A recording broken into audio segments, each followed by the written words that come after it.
What's good, y'all? It's your boy Ross back at it again with another video. So we're gonna check out why millions are about to lose their cars.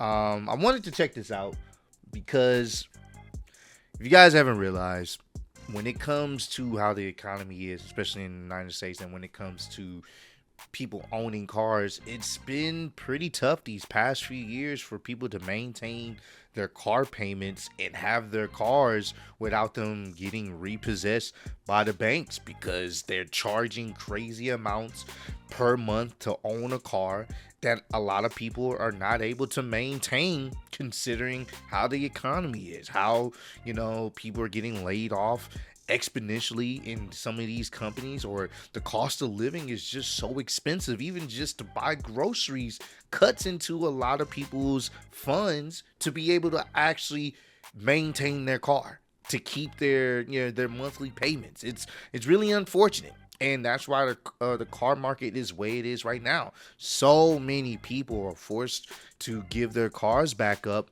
because, or they're in a deficit with their car loans. They can't make the loans because it's just too costly and they're not getting paid enough. So we're going to check this video out. Appreciate all the love support y'all showing on the channel. Let's get right into this one, man. Tired of having money in your bank account? Well, we have just the solution for you. A brand new car loan. Yep. For just $599 a month, you can join 22 million Americans who are about to fail on their car loan. Yeah. Because nothing says financial freedom like a 7-year loan on a depreciating asset. Now, if that sounded insane, you'd be correct. But thing is, people are clearly falling for it, as car loans are now the second highest consumer debt, right behind mortgages. Yeah. But it gets worse. Just like they did with homes in 2008, Wall Street is packaging these car loans with thousands of others and selling that off to investors. So it's the exact same playbook and players, but this time it's jacking up car prices and your payments are funding the bubble. And the cracks are already showing, where the levels that people are failing on their car loans just surpass Great Depression levels. That's insane. Monthly payments are skyrocketing, the highest on record. Because even though defaulting on your mortgage and losing your house is definitely worse, defaulting on a car loan in America oftentimes means losing your ability to work. Yes. Creating a domino where that cycle of debt delays you being able to buy a home, starting a family, or building any sort of real wealth. So the question is, how the hell did we get here with the car market? And most importantly, what happens when the bubble pops? Highest since the recession in 2008 and 2009. Yeah. 18% on their car? What? Sadly, the American dream is dead. They're not wrong. Today, American car debt has reached an all-time high, and so has how much it costs to buy one. So how is Wall Street getting rich off your car debt, and why is it worrying? Well, they're using the same playbook that caused the 2008 financial crash.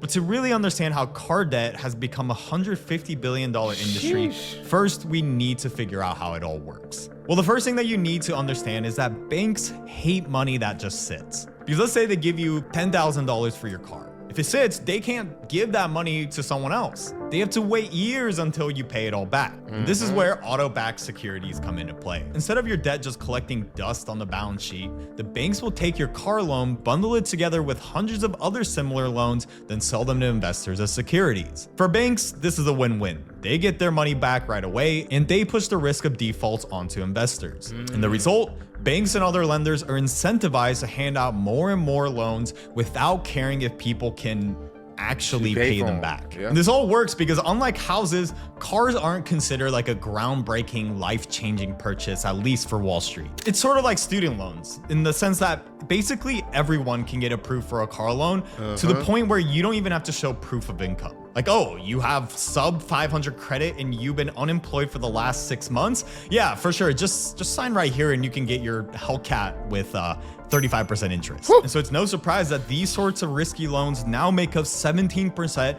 of financed car purchases. And surprise, surprise, repossessions and people failing on these loans have now rose to 15-year highs, surpassing the Great Depression levels. And it's exactly why the bubble is starting to form. Today, everyday Americans are over-leveraged on their cars, where the average auto loan balance for new cars is now at a record high $40,000. But where it gets worrying is if further financial stress like job losses, inflation, and especially if the used car market starts seeing a steep drop in used prices, where people can no longer save themselves from reselling their cars for high prices to pay off those loans, the rate of people failing on these loans could spike even further in mounting losses for investors. It's a similar course of financial engineering that led to the 2008 financial crash with housing of larger, longer, and riskier loans to riskier borrowers, but this time it's with depreciating assets and cars, which can obviously make it even more volatile. But with that said, unlike 2008, when auto defaults were mostly just a footnote to the mortgage crisis,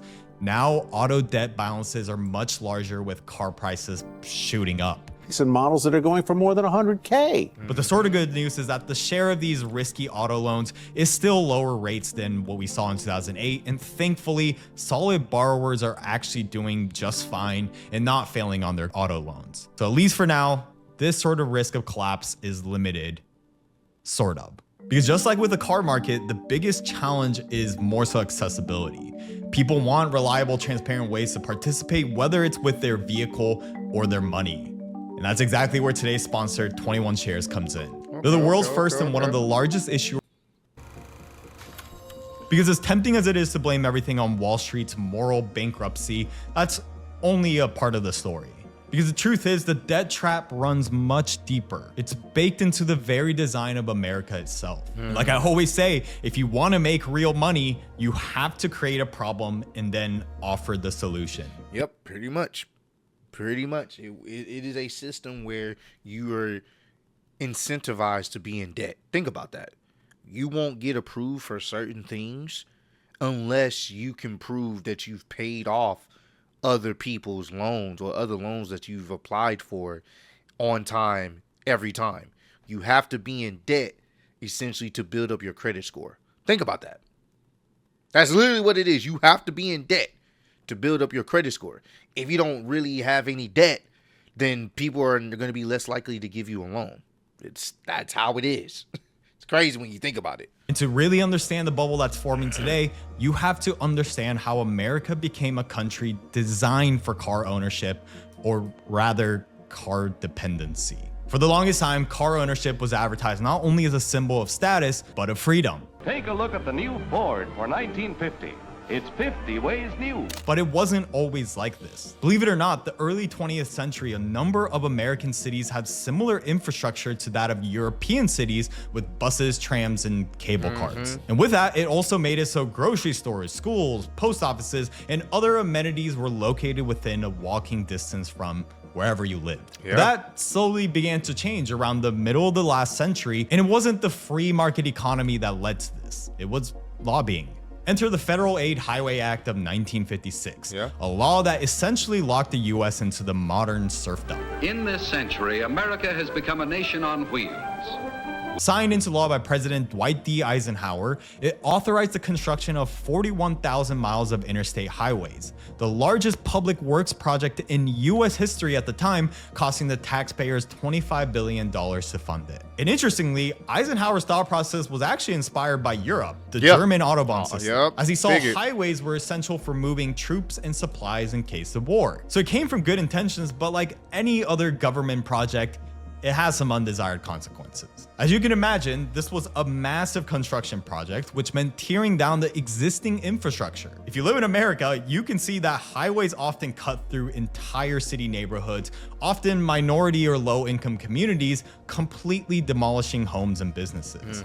This was a massive construction project, which meant tearing down the existing infrastructure.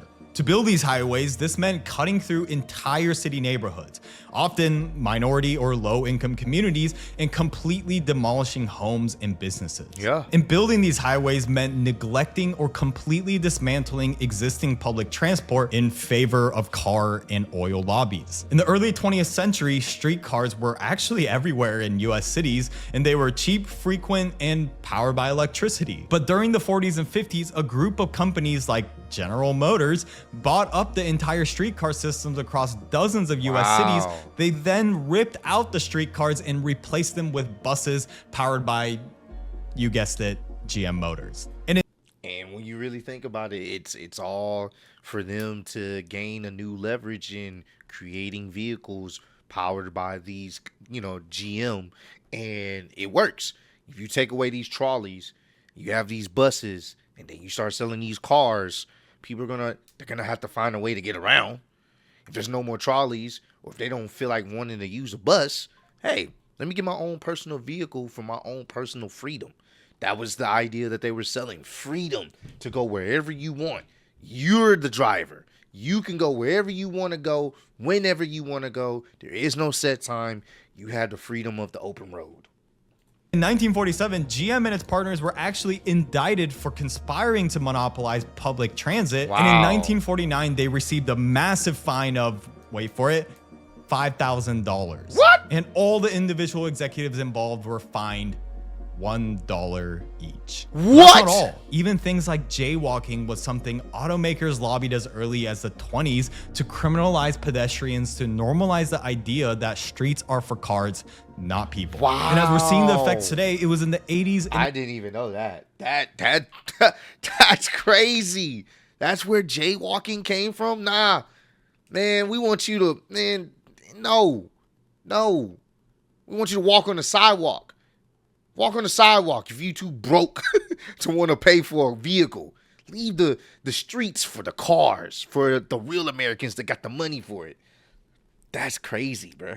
90s, when car loans became big finance, as car lobbyists pushed for longer terms, looser underwriting, and fewer disclosure rules to normalize debt to own cars. And today, car lobby groups like the Alliance for Automotive Innovation spend millions to lobby against stricter fuel efficiency and tax credits that keep this car demand artificially high, resulting in the huge parking lots in the sprawling suburbs like the one you and I most likely grew up in. So as you can clearly see through history, America was fundamentally changed to design everything with wheels in mind. And lobbies became more and more powerful over the decades to keep this system going and creating the bubble we see today.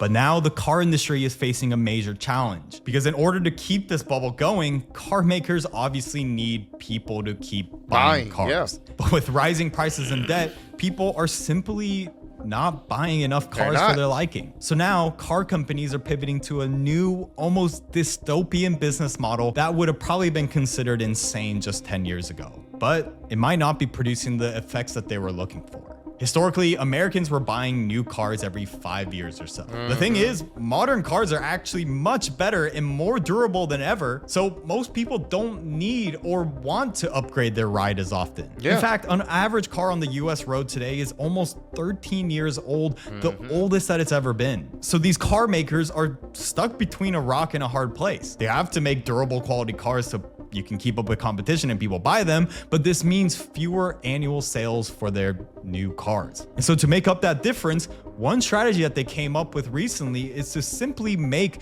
fewer affordable cars in favor of expensive luxury models. And from a business perspective, that makes total sense. Obviously, expensive cars have better margins than their budget counterparts. But this only works to an extent because not everyone can afford a luxury car. So car notes are also having to pivot and taking notes from tech companies, and they're slowly shifting their business model even more. And so to make cars a never-ending moneymaker, they started introducing is subscription-based seat warrants. Yeah, I'm not even kidding. Yep. BMW introduced its functions on demand platform, allowing customers to activate features such as heated seats and advanced cruise control. Yeah, bro, it's fucking disgusting. I think I talked about it on my Instagram where they, I forgot, I don't know if it was a Volkswagen or whatever car that they were coming out with, and they had a subscription option where you can get more, you can unlock more horsepower. The horsepower, if you wanted extra horsepower, it was locked behind a paywall, essentially. You would subscribe to it for a month, or you can do like a yearly plan or a one-time extra fee, and you would unlock, it was like 20 or 30 extra horsepower, something stupid. And I said in the video, do not go for these practices. If they try to offer you something stupid, don't even, I'm good. I'm okay. I'll wear a jacket. Don't do this, because if you go into this and you buy into their subscription plan, even though it's something that's already in the video, in the car, you just have to unlock it by paying for it. No, bro, that's a slippery slope. Do not buy into the subscription based type stuff, bro. Please don't. For a modest monthly fee of $18. Now, unsurprisingly, this led to deserved backlash. For and the sure. company quickly backpedaled and discontinued this service. But this doesn't mean that BMW or other car makers stopped exploring other subscription-based services. Tesla's premium connectivity package offers things such as satellite maps, live traffic visualization, and media streaming for a monthly fee. Toyota is charging $8 a month for features like navigation and remote start. And of course, you could argue that all these features are optional. Mercedes do the same thing. That's why I don't have when you get your new Mercedes, they come with a Mercedes Me app, and it's a subscription. You get it for a limited time, and if you want to continue using it, you have to pay like a yearly fee or some stupid shit. Or basically, you can remote start your car. You can check on the certain like how your oil level is looking, how much fuel you have in your car from your phone. It's basically you just have access to remote start your car and check other functions that you can check within the car. But they charging, it was like $300 a year or something stupid. No, I canceled that shit immediately. Fuck that. I don't need that. I don't care if the car's hot. I'll go in there, turn on the car, and get out.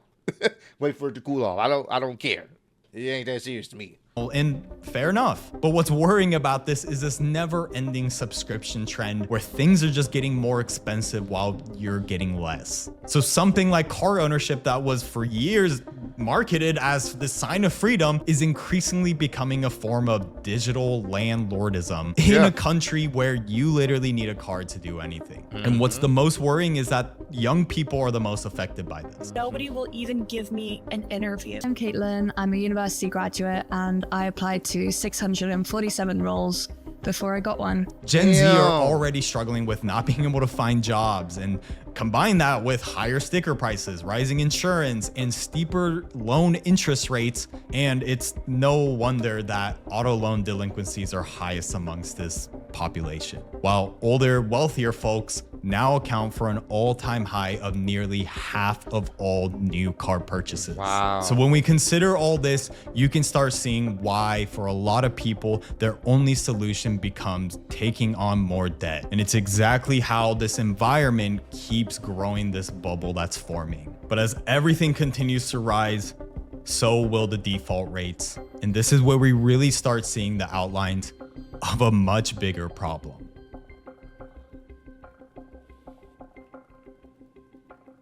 Because just like you saw with 2008, when debt gets too heavy, it doesn't just hit individuals. It impacts everyone. And if things get worse, it threatens whether this can become the next domino that could tip the entire economy into crisis. So to return to the question, will this happen? In 2023, over 20% of new car loans had monthly payments of over $1,000. Yep. And that's during a time where most Americans today can't even afford a $1,000 emergency expense without taking on additional debt. But here's exactly how it becomes a systemic issue. When money is tight, auto loans are one of the first debts that people start failing on. And today, the number of delinquencies is rising. So when people start missing their car payments, they're also likely falling behind on other bills. They're cutting back on restaurants, shopping, and vacations. And it's exactly what we started seeing in similar spikes during 2008 and 2020 during the pandemic.